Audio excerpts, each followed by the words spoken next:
सूरज चौहान भी हैं, उनके 2-3 और नेता भी हैं, सबके खिलाफ केस है और सब यही कह रहे हैं कि हमें तो फोन आ रहे हैं भारतीय जनता पार्टी से, कह रहे हैं कि भाई हमारी सरकार में शामिल हो जाओ शिवम जी। तो मतलब वो मान रहे हैं कि वो भ्रष्टाचारी हैं? नहीं, वो ये कह रहे हैं कि एक और चीज है पद्मजा जी, वैसे आप उनको सूटकेस भेजने को तैयार है, पर एक सेकंड, प्रधानमंत्री ने सुलेमान साहब इस बार फिर से 15 अगस्त की अपनी जो भाषण था, उन्होंने फिर से ये कहा है कि भले से ही कांग्रेस मेरे को गाली देती रहे, भले से ही मेरे ऊपर इल्जाम लगाती रहे, मैंने ये फैसला लिया है कि जब तक मैं प्रधानमंत्री रहूंगा, जब तक हमारी सरकार रहेगी, तब तक ये एक्शन जारी रहेगा। एक बार सुनते हैं उन्होंने क्या बोला। हमारा हर देशवासी भ्रष्टाचार की दीमक से परेशान रहा है। हर स्तर के भ्रष्टाचार ने सामान्य मानवीय का व्यवस्थाओं के प्रति विश्वास तोड़ दिया है। उसको अपनी योग्यता, क्षमता का प्रति अन्याय की जो गुस्सा होता है, वो राष्ट्र की प्रगति में नुकसान करता है। और इसलिए हमने व्यापक रूप से भ्रष्टाचार के खिलाफ एक जंग छेड़ा है। मैं जानता हूं इसकी कीमत मुझे चुकानी पड़ती है, मेरी प्रतिष्ठा को चुकानी पड़ती है, लेकिन राष्ट्र से बड़ी मेरी प्रतिष्ठा नहीं हो सकती है, राष्ट्र के सपनों से बड़ा मेरा सपना नहीं हो सकता। और इसलिए ईमानदारी के साथ भ्रष्टाचार के खिलाफ मेरी लड़ाई जारी रहेगी। उन्होंने तो बोल दिया है आनंद दुबे जी कि मेरा मिशन है।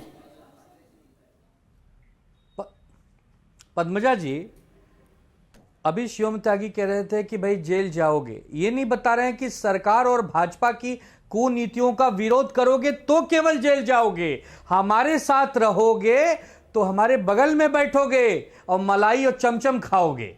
सिद्धारमैया जी आज कांग्रेस में है, मुख्यमंत्री हैं।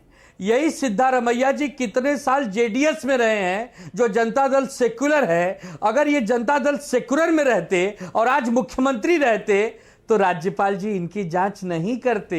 ये शिवम त्यागी जी को भी मालूम है। हम सिर्फ इस बात का विरोध कर रहे हैं, चाहे अपने हो और पराए हो, जो भ्रष्टाचारी, आप सबकी जांच करो, सबकी करो। अभी हमको एक खबर देखनी है टीवी पर कि अभी अभी ईडी और सीबीआई पहुंच गई भारतीय जनता पार्टी के नेताओं के घर पर। 4 घंटा 5 घंटा छानबीन करने के बाद सबको जेल में रखा गया और 300 दिन के बाद उनको बेल दिया गया। वो बेचारे कन्विक्ट नहीं हैं, केवल अक्यूज्ड हैं। कोई बात नहीं, केस लड़ेंगे और एक दिन न्याय ले लेंगे और एक दिन पूरे दुनिया के सामने निष्कलंक और निष्पाप हो जाएंगे, तब हम भी ताली बजाएंगे मेरे भाई। लेकिन वो सब अवसर आप पर जब सूरज चौहान के खिलाफ केस हुआ, अनिल परब के खिलाफ केस हुआ, संजय राउत के खिलाफ केस हुआ, तब तो आपने ताली नहीं बजाई। अब आप बाकी सारे नेताओं का नाम लेकर के कह रहे हैं हम ताली बजाएंगे, अशोक चौहान पे केस हो, हेमंत बिस्वा शर्मा पे केस हो, फलां पे केस हो, पर जब सूरज तो नहीं तो मतलब आप सिलेक्टिव काम करेंगे, आप चुन चुनकर विपक्षियों को तकलीफ देंगे। इस वक्त बड़ी खबर आ रही है, कर्नाटका के मुख्यमंत्री ने ट्वीट करके कहा है कि जो राज्यपाल का एक्शन है वो असंवैधानिक है। जमीन घोटाले के आरोपों पर पहली बार बोले हैं सिद्धरामैया। उन्होंने कहा है कि मेरे खिलाफ कोई भी मामला नहीं बनता है, राज्यपाल का फैसला असंवैधानिक है। सुलेमान साहब एक बार फिर से हमारे साथ जुड़ गए हैं।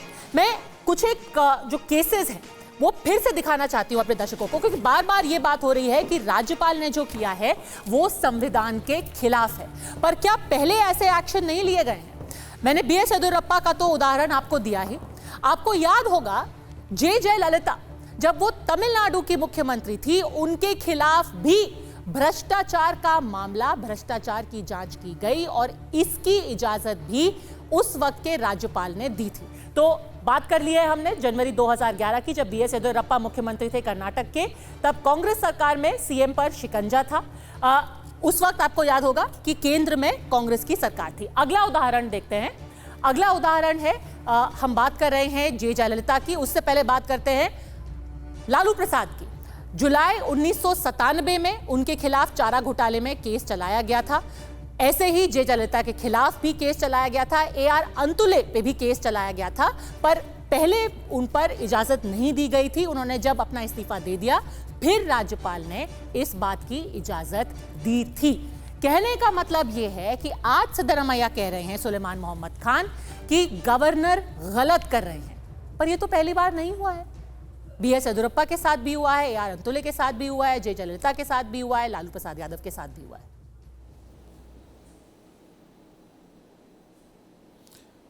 आपने बिल्कुल कुछ वाक़यात पुराने बताए। देखिए, जो येडियुरप्पा जी पे सैंक्शन हुआ था, HR भारद्वाज जी जब गवर्नर थे, उस ज़माने में लोकायुक्त की एक रिपोर्ट थी। लोकायुक्त की रिपोर्ट के बेसिस पे सैंक्शन, रिकमेंडेशन के बेसिस पे सैंक्शन दिया गया था। तो कॉन्क्लूसिव टाइप का एविडेंस था, प्रेमा फेसाई दिख रहा था कि करप्शन हुआ है, इसलिए जांच करी गई थी। बात यह है कि अभी वो कह रहे थे कि कांग्रेस की सरकार के ज़माने में FIR भाजपा के प्रवक्ता कह रहे थे। भाई ऐसा है, किसी ने कंप्लेंट दी, उस ज़माने में एजेंसियां आज़ाद होती थी, CBI, इनकम टैक्स और जितने भी कॉन्स्टिट्यूशनल इदारे हैं वो आज़ाद होते थे। आप जाएंगे आज की डेट में कोई करा के दिखा दे भाजपा के मंत्री के खिलाफ CBI इन्वेस्टिगेशन, ED इन्वेस्टिगेशन। हम तो बार बार कह रहे हैं, अजीत पवार जब बीजेपी के साथ नहीं थे तो भ्रष्टाचारी थे, अब बीजेपी के साथ आ गए तो पाक साफ हो गए। ऐसी हिमंता बिस्वा जब कांग्रेस में थे तो भ्रष्टाचारी थे, अब भाजपा के मुख्यमंत्री हैं। कोर्ट ने आपके जमाने में जांच एजेंसी को केज्ड पैरेट बोला था। नहीं, वो भूल गए यार, आपके जमाने में ही बोला था, और आप यहाँ टीवी पर कह रहे हैं कि हमारे वक्त पे जांच एजेंसियां स्वतंत्र थी। सुप्रीम कोर्ट ने बोला था कि केज्ड पैरेट है, यानी कि पिंजरे में तोता। ऐसे तो आवाज ना, मैं अपनी बात भी नहीं पूरी कर पाया ना, समझ पा रहा हूं क्या हो रहा है। ऐसी अच्छी बातें सुननी ही नहीं जाती, अक्सर हो जाता है मिस इंसान से। फिर से रिपीट कर देंगे, कोई बात नहीं। सुलेमान साहब CBI को पिंजरे का तोता कांग्रेस के समय में ही बोला गया था, ये कहा एंकर महोदय ने। अब सुना आपको